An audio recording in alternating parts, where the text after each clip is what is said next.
Masalah nerima wakaf ini Pak, udah kenyang. Cuman nerima wakaf ini kenyang, dia nggak gemuk-gemuk kita dibuatnya.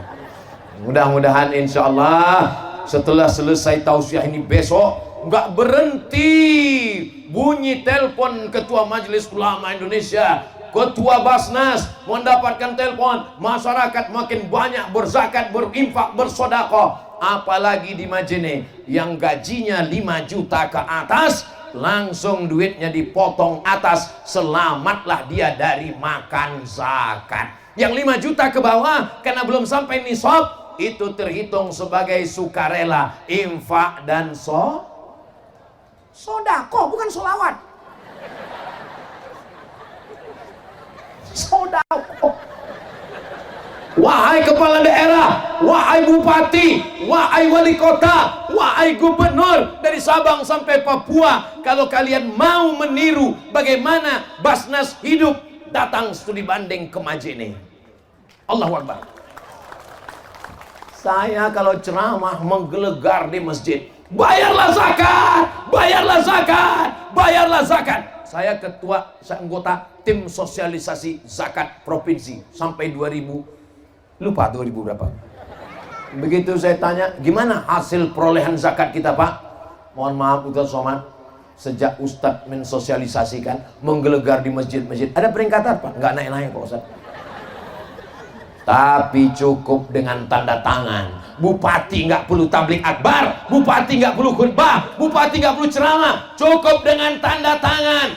Pegawai ASN, BUMN, potong atas, langsung terwujud potong atas. Begitulah hebatnya kekuasaan. Pakai kekuasaan untuk menolong agama Allah. Takbir. Jadi kalau ada orang ingin menggunakan kekuasaannya menolong, saya mau dipoto nih sebentar. Jadi begitu di Majene kalau mau ngambil foto Ustadz itu ngasih kode duluan. Jadi saya pun bisa begini. Tidak seperti tempat lain. Pas saya sedang teriak itu dia bilang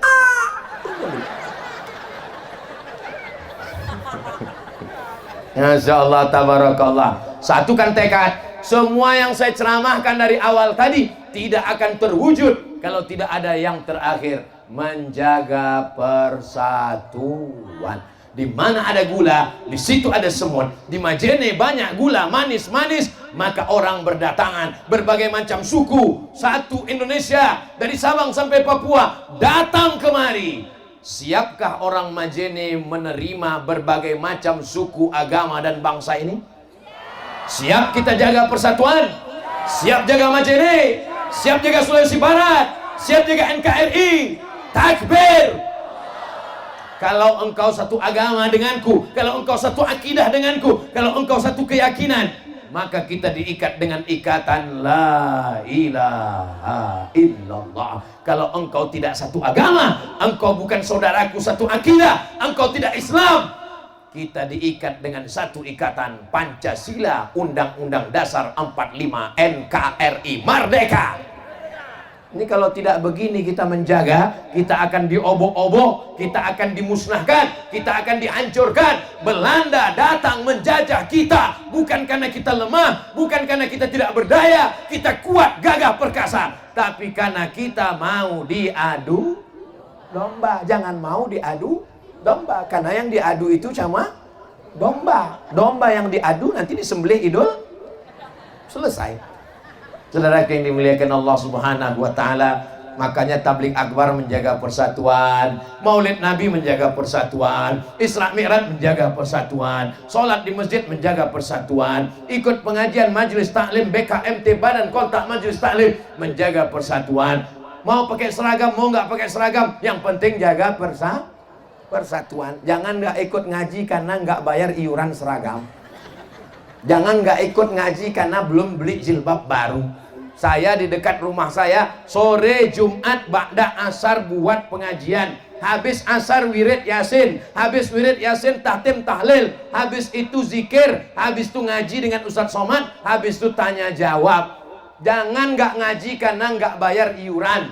Yang ada duit bawa, yang nggak ada duit datang aja. Jangan nggak ngaji karena nggak punya seragam. Yang punya seragam bawa, yang nggak punya seragam nggak apa-apa. Yang penting ngaji. Kalau ibunya ngaji, insya Allah bapaknya soleh. Tapi kalau sudah ibunya kuntilanak, bapaknya genderuwo, anaknya tuyul. Saya sudah ceramah 1 jam 15 menit, anak-anak masih khusyuk mendengarkan. Tuh anak-anak, anak-anak khusyuk. Anak-anak masih khusyuk. Tuh anak-anak khusyuk. Tuh di belakang anak-anak khusyuk. Itu anak-anak khusyuk. Masya Allah. Apa kabar Bapak Ibu semua, sehat? Masya Allah, tabarakallah. Inilah orang yang dari 1 jam 15 menit tadi cuman menengok telinga sebelah kiri aja. Mudah-mudahan semua yang di sebelah kiri saya ini masuk surga. Man qala la ilaha illallah Muhammadur Rasulullah dakhalal jannah. Siapa yang mengucapkan la ilaha illallah Muhammadun Rasulullah, maka dia pasti masuk surga. Yakin? Yakin masuk surga? Bagaimana kalau dia berzina ya Rasulullah? Bagaimana kalau dia mencuri ya Rasulullah? Dia berzina, dia mencuri, tetap masuk surga. Kalian berzina, kalian mencuri, tetap masuk surga, tapi masuk neraka dulu. Makanya kita perlu taubat nasuha. Bagaimana caranya? Mandi taubat. Setelah mandi taubat, sholat sunat taubat. Habis sholat sunat taubat, beristighfar. Habis beristighfar, tutupi dosa masa lalu dengan perbuatan baik, silaturahim, bersedekah, menyantuni anak yatim, fakir miskin, merawat, menjaga anak yatim, fakir miskin, janda-janda yang tua-tua. Jelas, Bu? Kadang nanti orang ini marah sama saya.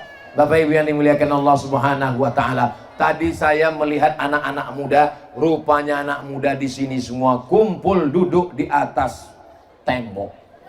Masya Allah, tabarakallah.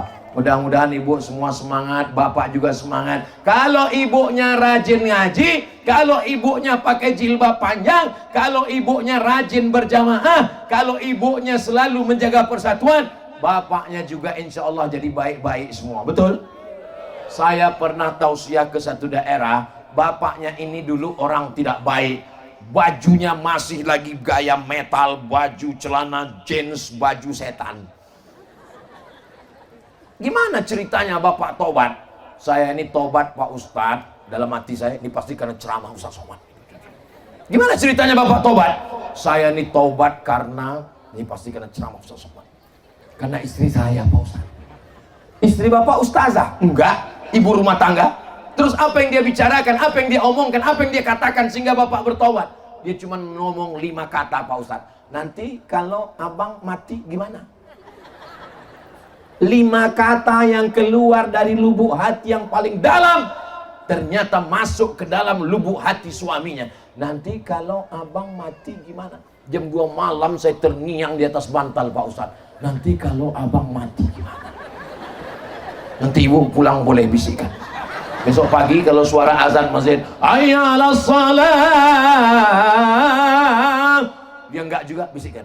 Nanti kalau abang mati.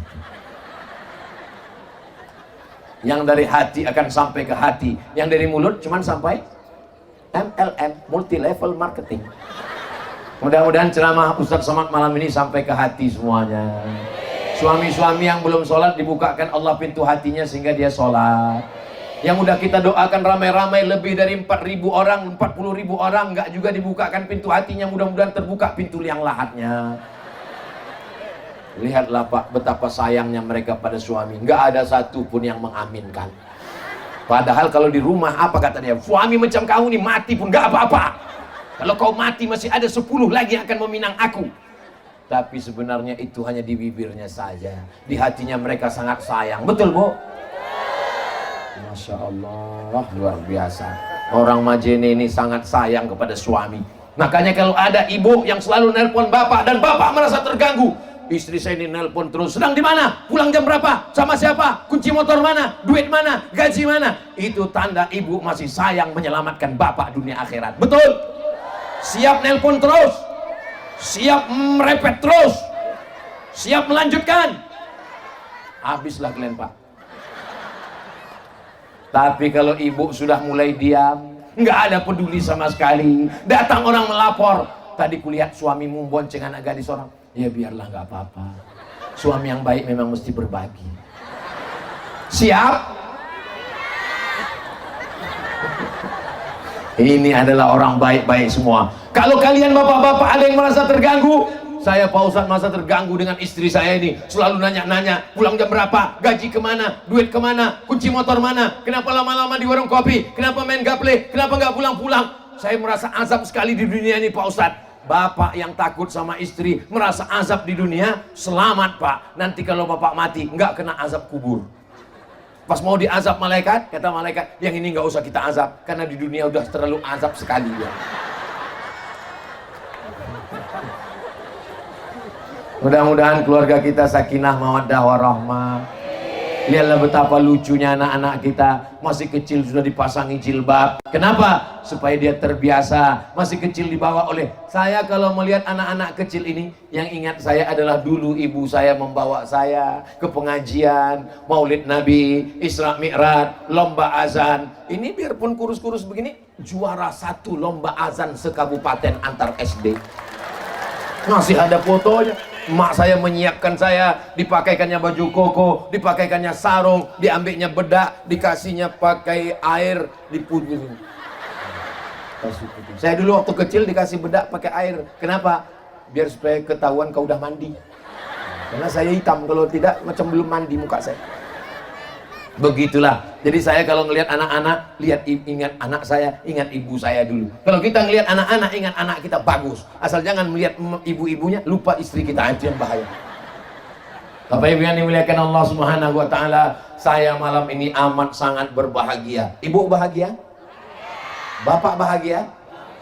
Masya Allah, tabarakallah. Kebahagiaan kita bukan karena materi, kebahagiaan kita bukan karena harta, kebahagiaan kita bukan karena jabatan dan kuasa, kebahagiaan karena la ilaha illallah Muhammadun Rasulullah. Dulu yang mengisi Majene ini adalah nenek moyang kita. Masa mereka berakhir, meninggal mereka, digantikan oleh datuk nenek kita. Masa mereka berakhir, mereka meninggal, datang masa bapak ibu kita.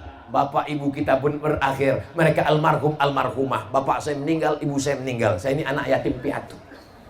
Sekarang tinggal masa saya pun juga sudah tua. Masa Ustaz sudah tua? Ya sekitar 25-26 lah. Masa kita pun tak lama. Hari berganti, bulan berganti, tahun berganti, windu berganti. Akhirnya kita pun semua akan mati menghadap Allah. Yang tinggal apa? Yang tinggal hanya cerita yang indah. Ini anak-anak yang dibawa malam ini, nanti mereka akan menikah, punya anak, anaknya akan bertanya, papa. Ya, dulu papa di mana? Kampung papa di Majene, sebelum papa akhirnya kerja di Amerika Serikat, New York. Apa kenangan papa masa kecil? Waktu itu papa dibawa oleh ayah papa ke stadion. Ramai pak, ramai sekali. Ngelihat apa pak? Ngelihat dangdut. Langsung istrinya komen, iyalah sampai bapakmu itu keluar biji matanya.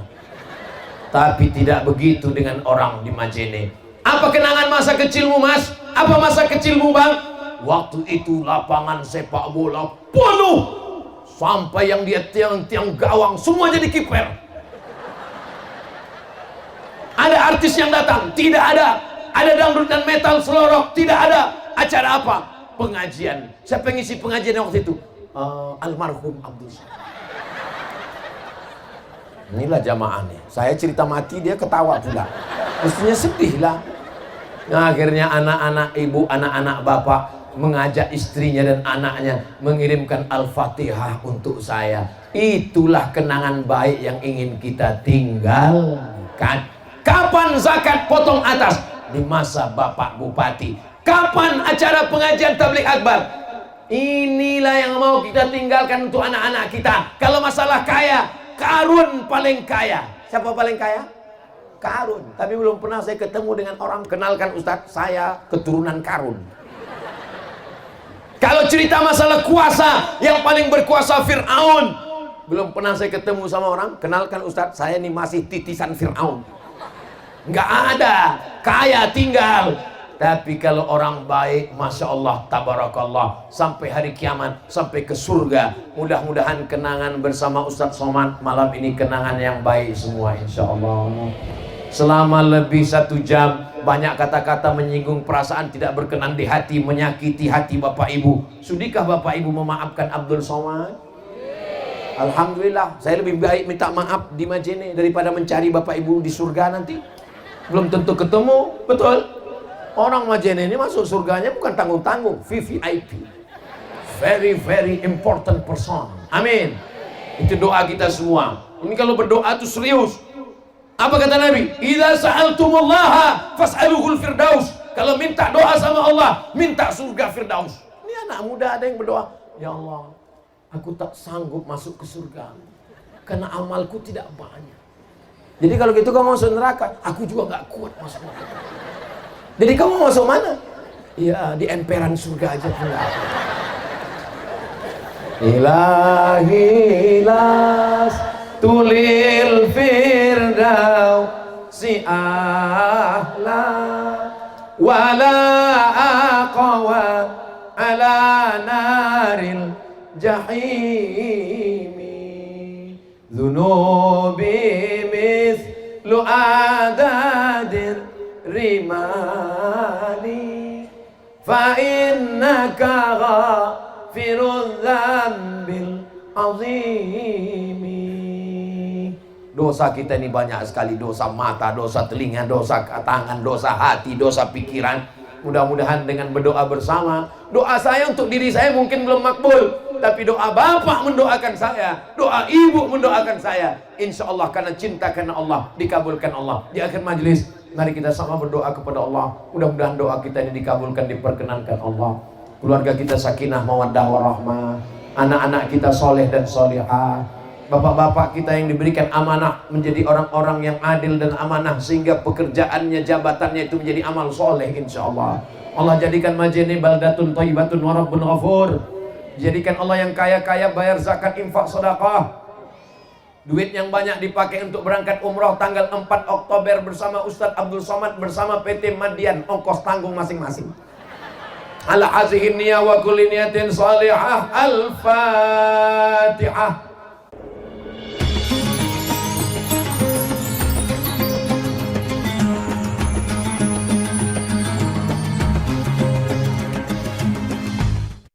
Assalamualaikum warahmatullahi wabarakatuh. Saya berada di asrama Ma'had Az-Zahra, 4 lantai 36 kamar. Ada tak ada kita, asrama ini tetap jadi, anak-anak tetap menghafal Quran di sini, tetap jadi orang, tetap menjadikan amal jariah mengalir. Kita hanya sekedar menumpang tuah, mengambil berkah. Mari kita selesaikan bangunan ini melalui transfer ke BSI nomor rekening 767 7777227 atas nama Pendidikan Hajah Rohana, almarhumah mak saya. Nomor admin jangan lupa kontak ke nomor 0811 6650 026. Berkah selalu. Assalamualaikum warahmatullahi wabarakatuh.